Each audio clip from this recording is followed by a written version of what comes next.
In June 1972, Edenview General Hospital's emergency room descended into chaos when she appeared. She arrived barefoot, wearing a blood-soaked hospital gown. Her movements were stiff, unnatural, like a marionette controlled by invisible strings. Between her teeth she carried a limp, bloody kitten, its small body swaying as she stepped inside. The room fell silent. Nurses paused, patients gasped, and Dr. Catherine Merrill, head physician, froze in place.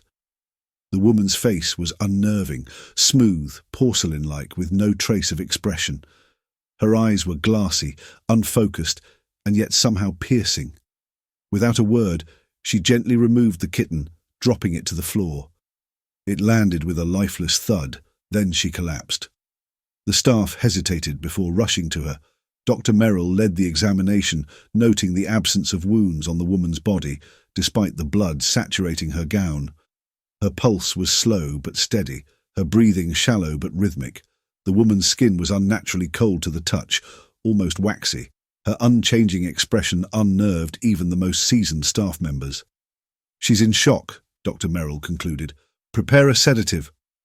A nurse readied the syringe, but as the needle pierced her arm, the woman convulsed violently, sitting upright with inhuman speed. Everyone froze. Her gaze locked onto Dr. Merrill, her lips parting for the first time. "I am God." Her voice was hollow, yet resonant, like a sound that didn't belong in the room. Panic erupted as the woman stood. Her movements were smooth but impossibly fast. Two orderlies tried to restrain her, but she turned on them with horrifying precision. Her jaw opened unnaturally wide, and she tore into the first orderly's throat, blood spraying across the walls.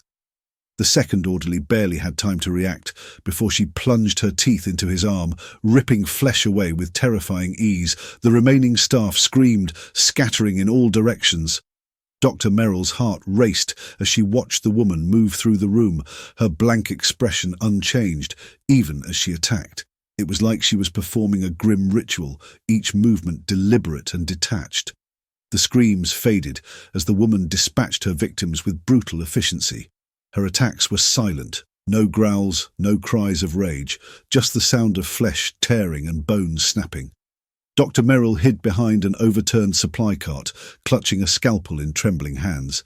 She peeked out, her breath catching as she saw the woman standing amid the carnage. Her gown, once stained with foreign blood, was now soaked in fresh crimson. The woman's head tilted slightly, as though listening to something unseen. Then her glassy eyes snapped toward Merrill's hiding spot. Dr. Merrill held her breath. The woman took a step forward. Before she could reach Merrill, the hospital security team burst in. Guns drawn, they shouted commands, but the woman didn't react. "Stay where you are!"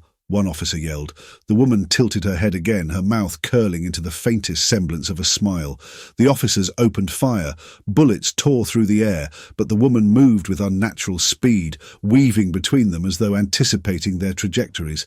She reached the first officer, grabbing his arm and twisting it with a sickening crack. The others screamed, retreating as she advanced. Moments later, the room fell silent once more. The security team was gone, their bodies scattered among the staff. Dr. Merrill remained frozen behind the cart, her mind racing. The woman, now alone, stood motionless in the centre of the room. Her blank eyes turned toward Merrill again, her lips parting. "I am God." And then she collapsed to the floor, her body crumpling like a discarded doll. When the police arrived, they found Dr. Merrill the sole survivor. The woman's body was gone. There was no sign she had ever been there, save for the blood-streaked walls and lifeless corpses. Authorities dismissed Dr. Merrill's account, chalking it up to shock. But Merrill knew what she had seen. She left medicine soon after, haunted by the woman's face and the hollow voice that still echoed in her mind. Rumours persist to this day. Staff at Edenview claim to hear whispers in the hallways, faint and chilling. Others report glimpses of a porcelain figure in the shadows, its glassy eyes staring blankly back. The legend grows, passed in hushed tones among night shift workers. The faceless is still out there, waiting.